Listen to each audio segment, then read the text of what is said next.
What are we gonna do tonight, OCG? Well, the same thing we try to do every night, Bertram. Take over YouTube. Ladies and gentlemen, boys and girls, welcome to Obsessive Compulsive Gaming. I am the Obsessive Compulsive Gamer, joined once again by my faithful manservant / factotum Bertram. Say hello, Bertram.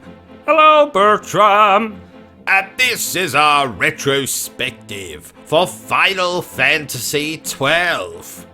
So, dear viewer, don't you dare forget to subscribe to this channel and like this video. What is this?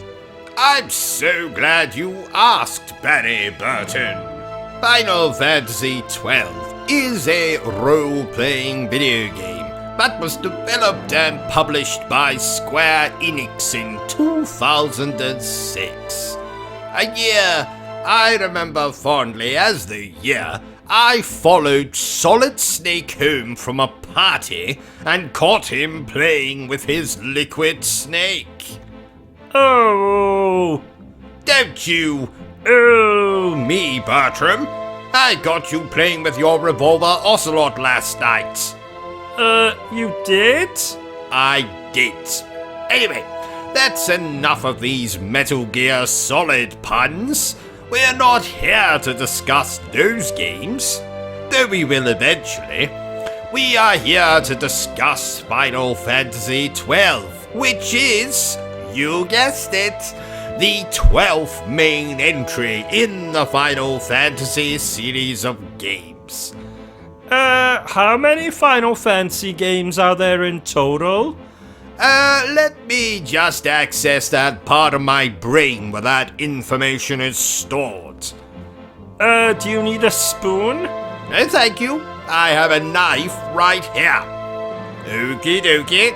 Including console, mobile, handheld, and remasters/remakes, there is over 100 Final Fantasy games.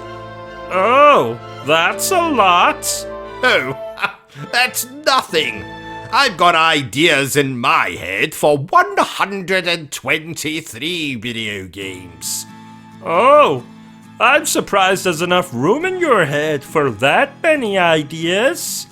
My head is like Mary Poppins' bag.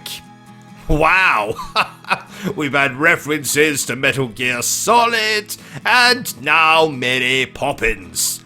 This is a Final Fantasy video, isn't it?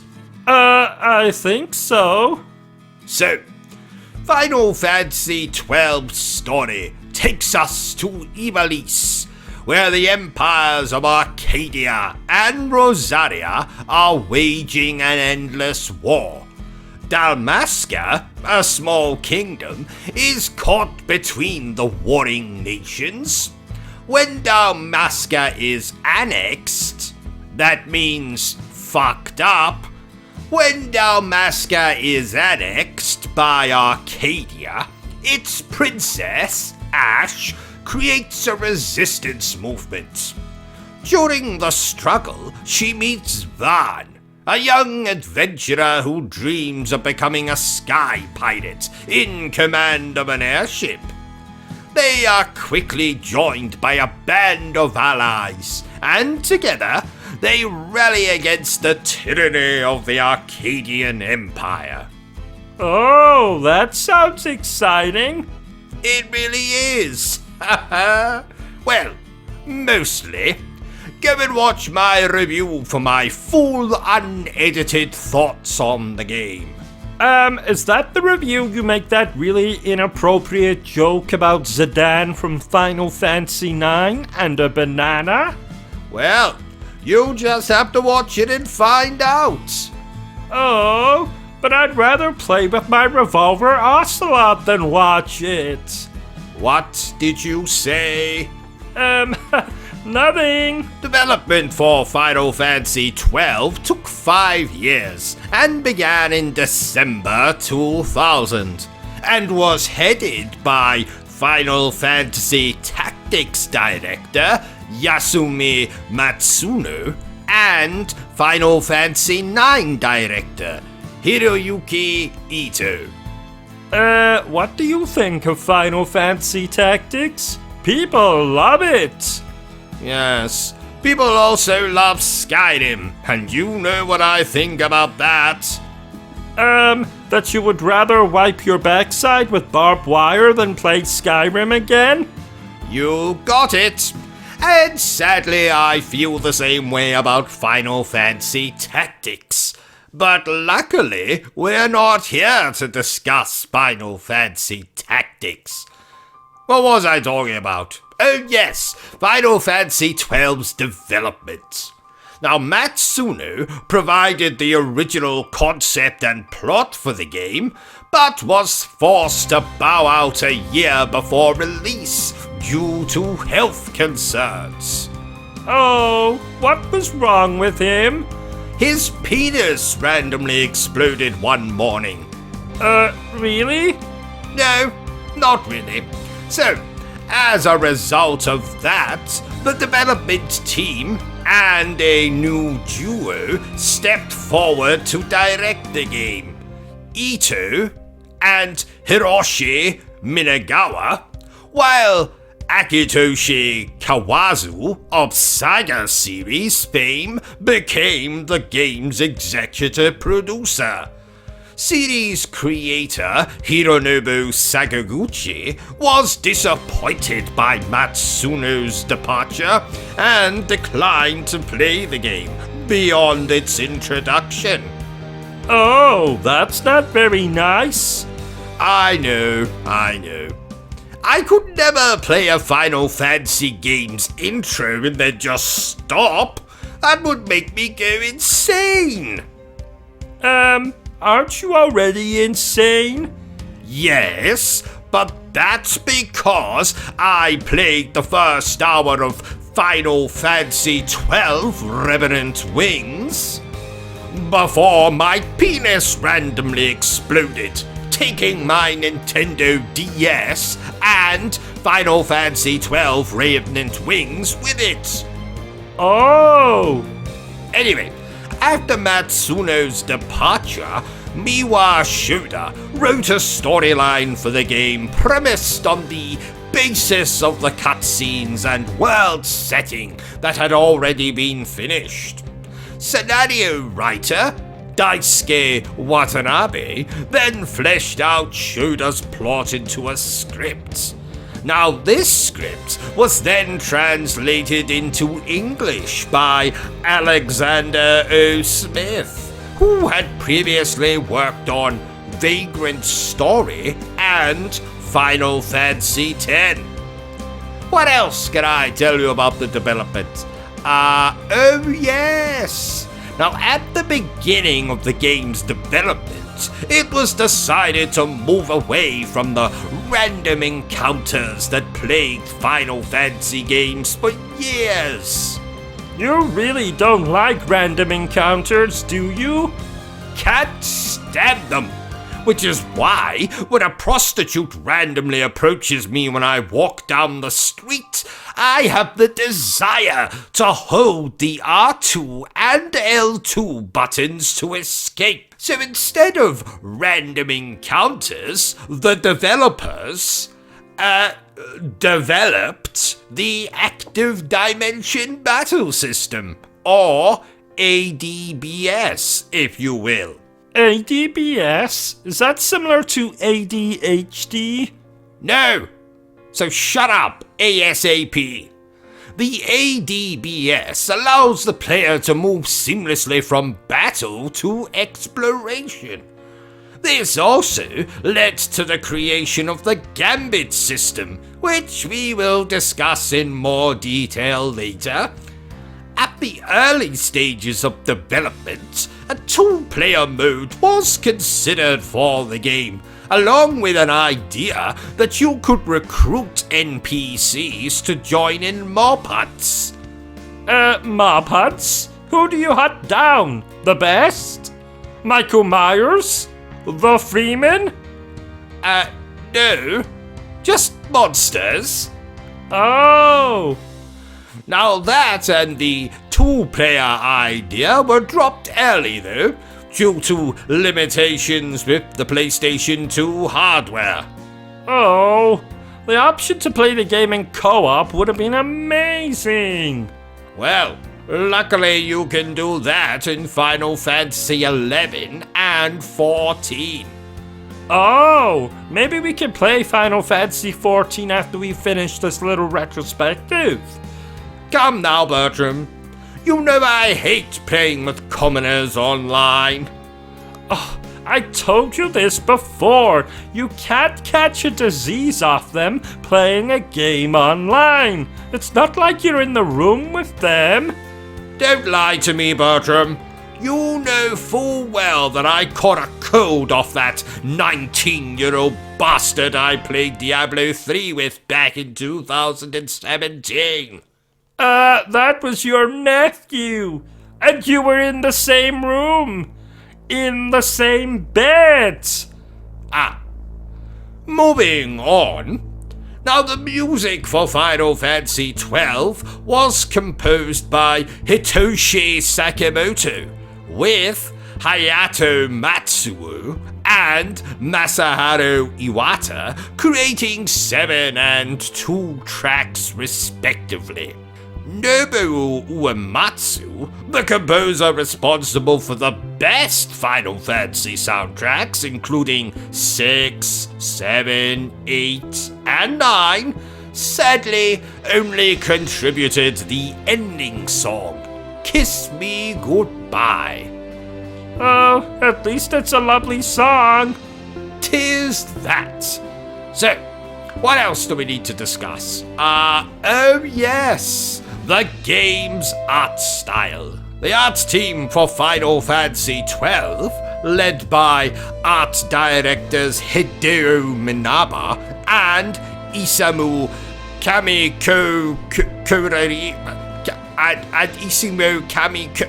My apologies for butchering these names. Led by art directors Hideo Minaba and a chap called Isamu, visited Turkey in development, and it greatly inspired the game's Mediterranean-style setting.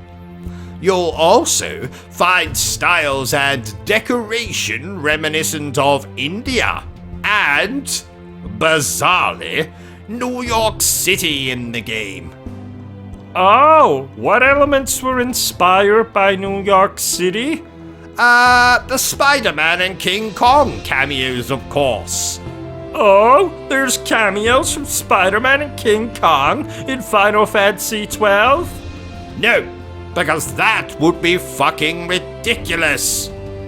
I don't know what elements were taken from New York. I'm just reading what it says here. The buildings, maybe the ships. I have no bloody idea. Let's just move on. Otherwise, we'll still be here next week.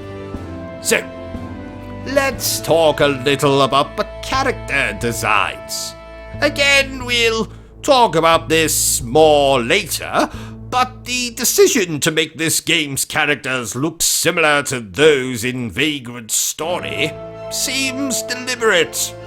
Oh, I love that game. As do I, Bertram. Now, Bosch was the first character designed for Final Fantasy XII, and the developers considered him the hero of the story at the time. Though, Vaughn and Penelo were added last and became the heroes in the final version of the plot. The developers were motivated by the commercial failure of Vagrant Story, which featured a strong man in his prime as the protagonist, and switched the focus to a younger protagonist in this as a result. Now, Van's early designs were described as effeminate, but with the casting of Koei Takeda as his voice and motion capture actor, Vaughn became less feminine and more active, upbeat, bright, and in the throes of puberty. Now, comments were made about the similarity between character designer Akihiko Yoshida's creations and those of Tetsuya Nomura, another Square Enix character designer. Isn't Tetsuya Nomura the chap who delivered our lunch this afternoon? He is indeed. He's also the mastermind behind the Kingdom Hearts games, and my favorite Final Fantasy, Final Fantasy 15. Oh, you do love Final Fantasy 15. If it was allowed, I would court then marry that game. And I'd never cheat on it either. Well, maybe with Final Fantasy VII Rebirth, but shh. That'll be our little secret, Bertram. So, the story for Final Fantasy XII is as follows. In Dalmasca's capital city of Rabanastra, Princess Ashelia of Dalmasca and Prince Wrestler of Nabradia have just wed, as the Arcadian Empire invades the two countries. Wrestler is killed in the war. The city of Nabudis is destroyed in a single explosion, and the Dalmascan king Ramingnas is assassinated moments after signing a treaty of surrender. Marquis Ondor announces that the assassin was Dalmascan Captain Bosch, who has been sentenced to death, and that Princess Ash has committed suicide. Oh my! Yes. 2 years later, Van, a Rabanastra street urchin, ignores his friend Penello's objections and infiltrates the palace during a dinner celebrating the appointment of Arcadian Prince Vane Solidor as counsel. In the treasury, he finds a piece of magicite, a powerful magical crystal. He is discovered by Baltier and Fran, a pair of sky pirates looking for the same magicite. The three escape as Dalmascan resistance forces assault the palace, and in the sewers they meet the resistance leader, Amalia, before being captured by Arcadian forces. In the dungeons, they meet Bosch, who was imprisoned but not killed, and who states his evil twin brother Gabranth was the one to kill the king. Oh, it's like a soap opera. Indeed. So, the four then escape together back to Rabanastra. There, they discover Penello has been kidnapped and taken to the floating city of Bujaba. In Bujaba, they meet Lamont, a curious boy who is Vane's younger brother Lassa in disguise. And by in disguise, he is wearing a pair of glasses and a false mustache. Oh, really? No, haha, not really. Though I wish he was wearing a pair of glasses and a false mustache. Would have been very amusing. Now, after they rescue Penello, Bash confronts the Marquis over his lies. But the party is captured and detained aboard the Arcadian airship Leviathan, headed by Judge Geese. On the Leviathan, the party is reunited with Amalia, who is revealed to actually be Princess Ash. Now Geese takes the magicite, which is revealed to be a royal Dalmascan artifact, de-affected magicite. The party escapes But as Ash had planned to use the Magicite as proof that she was the princess, the group journeys to collect another of the pieces of Nethicite, the Dawn Shard. They are again captured by Geeks when he tries to use the Dawn Shard in the Leviathan rather than the manufactured, that means artificially made, Magicite it normally uses. His entire airship fleet is destroyed in a mirror of the destruction of Nabadis, and the party flees again. They encounter Larsa, who seeks a peace treaty between Dalmasca and the Empire. The group and Larsa go to Mount Bur-Omeses to seek the Grand Kiltius Anastasis, Ivalice's religious leader, and beg his approval of Ash as Queen of Dalmasca. There, they also meet Al Cid Magrace, who is in talks with Larsa to avert a war between Rosaria and Arcadia. Their plans are curtailed when Anastasis is killed by Arcadia, and soon afterwards the Arcadian Emperor Gramis dies and Vane ascends the throne. The party journeys to Arcadia, where they discover Dr. Cid, the creator of manufactured magicite, who directs them to go to Girovegan to find the source of Nethicite. In Girovegan, Ash encounters the makers of Nethicite, the immortal Orcuria, who pull the strings of history. They give her the treaty blades to cut new pieces from the Suncrist, the source of all Nethicite and its power. She learns that Venat, one of the Orcuria, has defected to put the reins of history back in the hands of man, manipulating Vane in his quest to conquer Ivalice and leading Cid to create manufactured magicite to reduce the relative power of the Orcuria. Ash and the party journey to the Suncrist, where she decides not to take her revenge by following the Orcuria's wishes, but instead destroys the Suncrist. The party defeats Grabronth, who reveals that he killed King Raminas and destroys the crystal.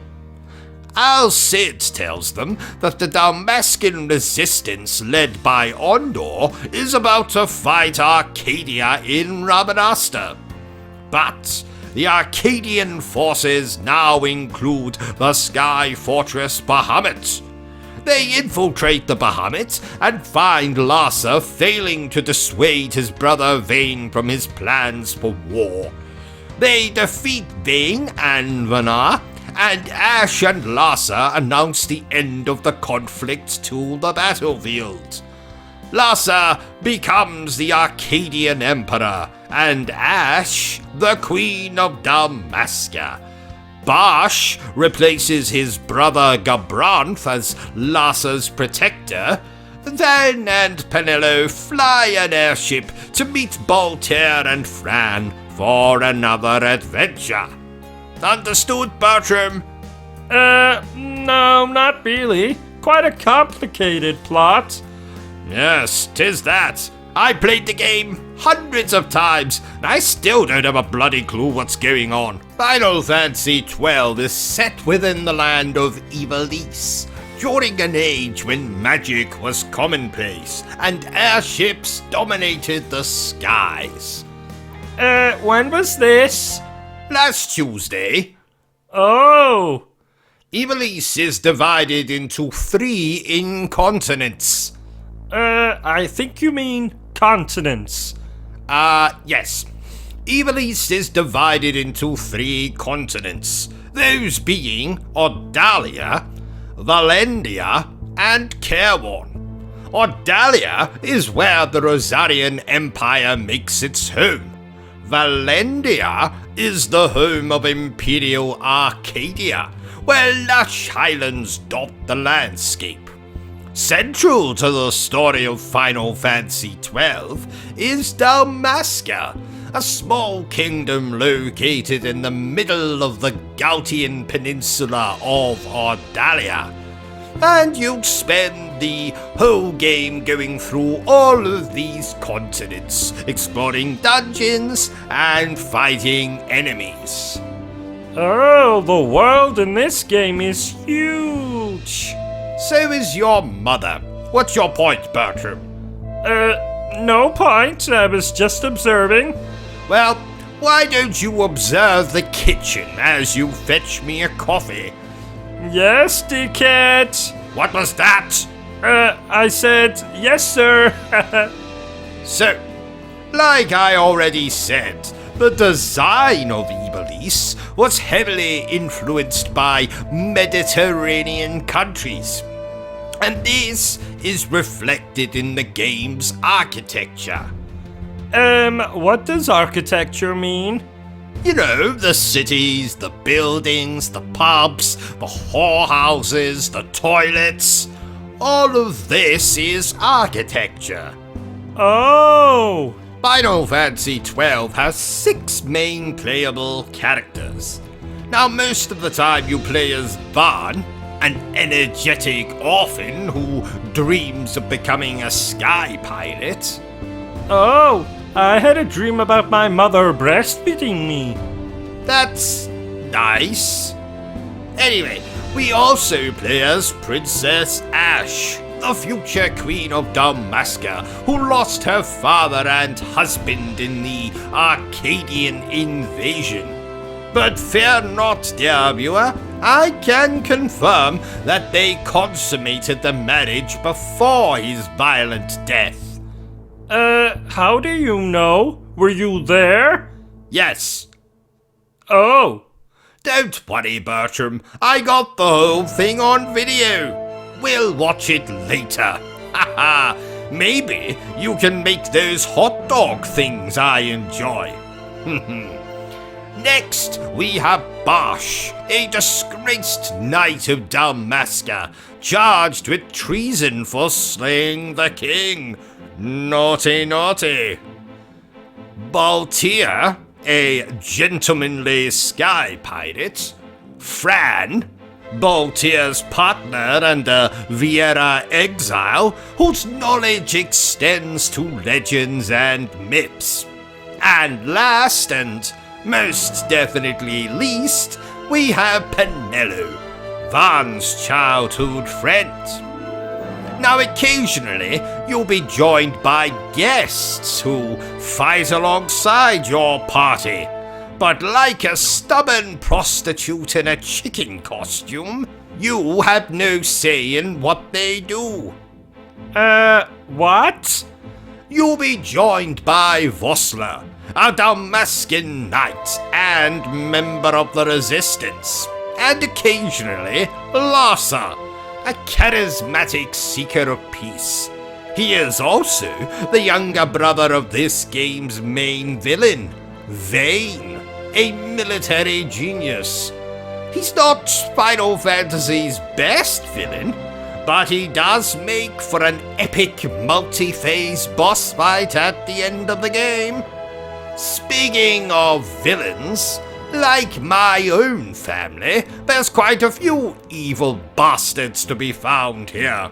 We've already mentioned Vayne, but we also have the sinister Judge Magisters, upholders of Arcadian law who protect House Solidor and do everything that Vayne asks. What if he asked him to wipe his touche after he uses the toilet?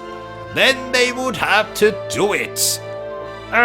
What if he asked him to prepare for him a meal of turkey with a side of macaroni and 1,234 Brussels sprouts? Then they would have to do it. What if he asked him to say that Redfall is 2023's Game of the Year? Oh, I don't think you convince anyone to do that. Now, alongside Vane and the judges, we also have Dr. Sid, a prominent researcher who is obsessed with nethicite, a form of magicite that blows things up and stuff. The man is also quite insane. Apparently, this happened because he played the first hour of Dirge of Cerberus Final Fantasy VII and then neglected to play the rest of the game. Oh, we'll be talking about that game on the channel very soon, dear viewers, so you can look forward to that. Now, other characters you'll encounter on your journey through Final Fantasy XII to kick Vane's ass and prevent an all-out war include Emperor Gramis, an old man who goes and gets himself murdered. Oh, I did that once. No, you didn't. We also have Marquis Halim Ondor I, the game's narrator and owner of a funny accent. We also have Redis, a sky pirate and former judge. Alcid Margrace, a prince who sounds an awful lot like Antonio Banderas. And Vena, who is a ghost, demon, supernatural thing that controls the villains of Final Fantasy XII. Oh, I do like Antonio Banderas. Ha! Who doesn't? You know, I don't think I can be bothered talking about the gameplay for this game, so instead of doing that, how about we talk about the healing properties of heroin? I don't think that's a good idea. No, probably not. What about the importance of washing your tinky? No, I would just go with the gameplay. Oh, okay then, spoil sport. You'll explore Ivalice on foot, by chocobo, or by airship. As you move through the open world, you'll fight enemies, and through doing this, you'll level up and earn license points. You can then use these license points on your character's license board. Now, the license board is an array of panels that contain licenses, which allow a character to perform certain actions, to use a magic, technique, or certain piece of equipment. The character must obtain its corresponding license by spending the required amount of LP. License points. Now, license points are earned in battle, along with experience points. Like the sphere grid in Final Fantasy X, all characters may obtain all licenses on the board, but each quickening and Esper license may only be activated by a single character. What's an Esper? Oh, haha, sorry. Espers are this game's version of summons. So, after defeating an Esper in combat, the player will be able to summon it to the battlefield. Similar to Final Fantasy X, the summoned creatures become active participants in battle, as opposed to the one-and-done cinematic attacks seen in previous games in the series. Unlike Final Fantasy X, however, the summoner remains an active member in the fight, able to attack and cast support magic, instead of leaving the party or standing idle twiddling their thumbs while the summoned creature fights. An Esper will lead the battle if either the summoner or itself is knocked out, its time limit expires, or it executes its special attack.